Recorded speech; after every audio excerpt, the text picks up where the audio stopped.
Yeah. And they were the most deceiving boxes ever. Because on the outside of the box, it looked so cool that you wanted to play it. And then you'd play the game and realize it was some side-scrolling, like, just piece of shit. And they would always make these ridiculous claims on the box that you would know. Like, where were they getting it from? Like, in one of James's reviews for Rocky for the Sega Master System, it says on the cover, it just says double the mega power. Yeah. And you're like, of what? Double the mega power. Of what? Of Rocky? What does that mean? Yeah, I don't know. I never found out the answer to that one. Oh, man. James, are you ever going to review one of my favorite consoles of all time, the TurboGrafx 16? What? Oh, absolutely, yeah. Ooh. What is that? I don't know which game, though, but... Oh, they were all pretty terrible, so I think anyone you pick... Well, yeah, it was one of the first 16-bit consoles, so I remember when it came out, you know, I wanted to be cooler than all my friends, and I screamed, I was like, you know, Dad, I gotta have a TurboGrafx 16. The ads were all, you know, in every magazine, they all look so cool, and I finally got it for, I think, my birthday that year, and it was the shittiest console ever. So disappointing when you would get a shitty game. About it, though, was that they had, like, the games were, like, on these little, like, memory card sort of things, so they were, like, you know, they weren't, like, cartridges and they weren't CDs, they were just these little cards, and you could just, you know, you can store a lot of them because they're so small. Yeah, it's kind of like a giant memory stick sort of thing. Yeah. Oh, okay. Yeah, I had the Atari, was it the 800 computer, and I played Star Raiders. That one was a cool game back in like the early 80s. Oof. Yeah. Play Star Raiders. It was it looked really cool, and they didn't have to do much, just make a star field, so that didn't take much as far as graphics go, and it was kind of a first-person thing, which was pretty cool. Aside from looking at side-scrolling, like, fucking pixels. Oh, side-scrolling sucked. I was at Atari. Yeah, I never had any of the Atari computers. I have the Atari Jaguar, which was like one of their last efforts. Yeah, the Jaguar. I was old school Atari, and you had to become an electrician to play the games because the stupid joystick would break so many times. You'd replace it, and then that got expensive, so you start taking the thing apart and try to, you know, fix it yourself. But just stick a pen in there. If the thing broke up, you stick a pen in there. And now, this is more breaking the connection, so, like, all of a sudden you can't go right anymore, so then you're a kid, you're like, maybe I could, like, beat the game by not going right. I don't know. I'll try to figure this out. I remember my uncle had ColecoVision, and like that was like one of the first video game consoles I was exposed to. I remember the joystick. It looked like a cell phone. Like, it had all these buttons. There was a pound sign on it, and I never played a game where I had to use the fucking pound sign. And I to this day, I still have no idea what you use those buttons for. Hey, hey, sometimes it was hard just to get the game to start on, like, the ColecoVision because you're supposed to hit some number combination or something. I don't know. All right. What's that? Hey, Chad from Jersey writes, ask him about the Bible games he reviewed. Are there Bible games out there? Yeah, actually, it was kind of the same deal with, you know how, like, third-party software, companies would start making games for a system, but, like, for Atari, like, they did all the porn games, but Nintendo had more of a, like, would put their foot down on that sort of thing.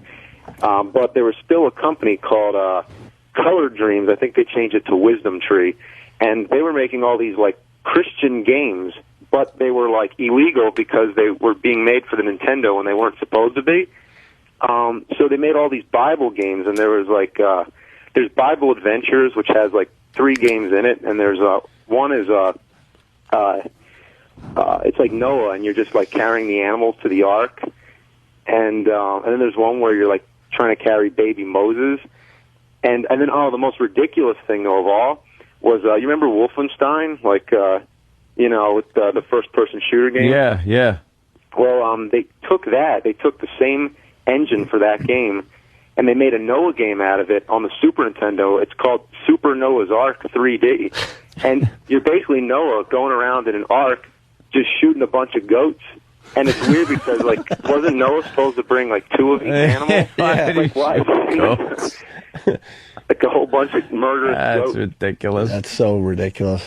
And I like the production value of your reviews have really stepped up in some of the more recent months. Have you gotten sponsored by game trailers? Yeah. Yeah, I mean, the first ones, like, it was just sort of one thing I do. Like, I'm a movie buff and, indie filmmaker, but that was just, like, one little thing I did as a joke. But since then, as this thing has just kept getting more and more popular, I've been putting more into them. But I also do them really quickly. Like, I pretty much, on average, put one out every 2 weeks. Wow. So I do them really quickly, but as much as I can with the time, I definitely try to step it up as much as I can. You got a regular job? Yeah, I mean, it's all kind of like all freelance stuff, so I just do a bunch of different things. I'm an editor for dvideography.com, and I have a DVD out, so you can buy the Angry Nerd DVD at screwattack.com. At what.com? Screwattack.com. Screw Attack. And, yeah. Okay. And your website is on is cinemassacre.com, correct? Yeah, my personal site is cinemassacre.com. That's Cinema and Massacre put together. You can watch all the videos on GameTrailers.com, and you can see the nerd site at angryvgnerd.com, and that's where you can see an updated list of all the nerd videos up to date. Are you still the 9th most subscribed video channel on YouTube? It's at 8 now. Nice. Oh, hey, look at that. Nice. You found Working a nice your niche way for up. yourself. You certainly did. All right. Well, we've been meaning to talk to you for a while because your videos have definitely been entertaining all of us. Oh, that's awesome, yeah. So You play Call of Duty? Call of Duty, no, I actually played a little bit, but no, I haven't really gotten to go into that much yet. It rocks. you should try to review some of the newer games just for a goof. Oh, yeah. And try to find something ridiculous about them. Oh, there are some bad ones out there. Or we might have to wait 20 years and then Yeah. and then they'll look ridiculous.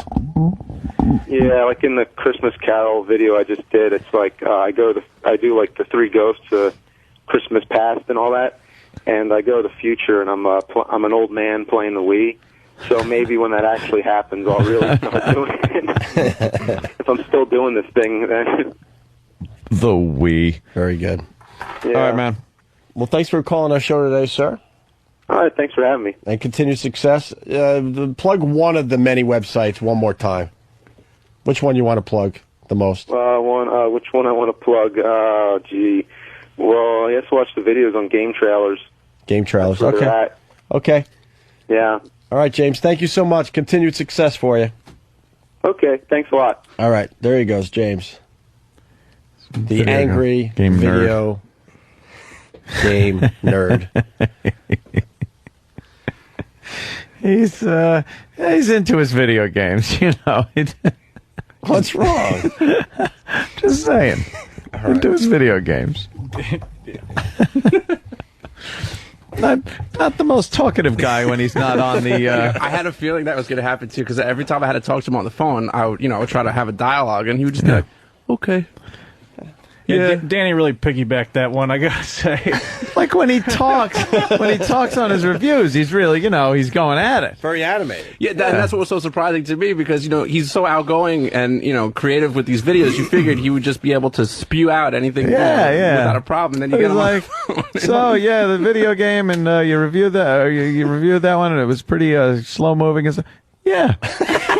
All right. Yeah, at least he wasn't, confrontational. Yeah, that would have been a little awkward. When you're a radio host and you ask a pretty involved question and the answer is yeah, it puts you in a weird position. Because, you need a little more time to think up the next question. Right. So when you just get a you kind of go, I should have had another question. We still like James. I'm gonna He check. might have been a little nervous. You know what I'm going to do? I'm going to check out some of his, because I know he's done other interviews, with websites and stuff like that. But I think he might have just been intimidated because of the show. Oh, no. I mean, he's a fan.